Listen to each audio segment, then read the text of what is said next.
Uncommonly used Filipino word. First, durungawan. Isang uri ng gamit sa bahay na may salamin upang magdungaw ng paligid. Ibang tawag, bintana.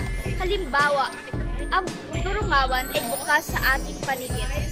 Ang durungawan ay nakasarado dahil sa malakas na ulan. Second, karta moneta. Isang maliit na sukat flat na titulo na may ari para sa pera at mga plastic card. Halimbawa, nawala ang aking karta moneta kahapon. Ibang tawag, wallet. Hatinig. Ang kahulugan ng hatinig ay telepono. Ang hatinig ay pangkaraniwang ginagamit sa bahay kung saan pwede matawagan ang ibang mga tao tulad ng mga kamag-anak, mga kaibigan, mga kamag-aral, mga katrabaho at iba pa. Halimbawa, paborito ni Nicole ang pag-ulong hatinig na inirigalo sa kanya ng kanyang ama. 4. Pantablay. Ibang tawag, charger. Kasangkapang nagkakarga ng kuryente sa baterya. Halimbawa, pwede ba akong humiram ng iyong pantablay? Tip, pagundangan, hulugan, paggalang o pagpapahalaga.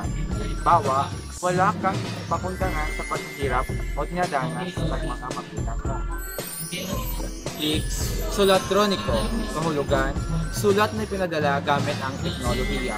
Halimbawa, ayusin mo yung pinadala mong sulatroniko. 7 ay miktinig. Hulugan nito ay ang microphone. Halimbawa, kadalasang ginagamit ng reporter ang miktinig upang maghatid ng balita. 8 ay batalan. Ang kahulugan nito ay ang palikuran na may hugasan ng kamay. Halimbawa, malinis ang kanilang batalan. 9 ay alimpuyo. Ang kahulugan nito ay amoy ng nasusunod. Halimbawa, nangangamoy alimpuyok ang kaning niluluto ni Linier. 10. Anluwagi.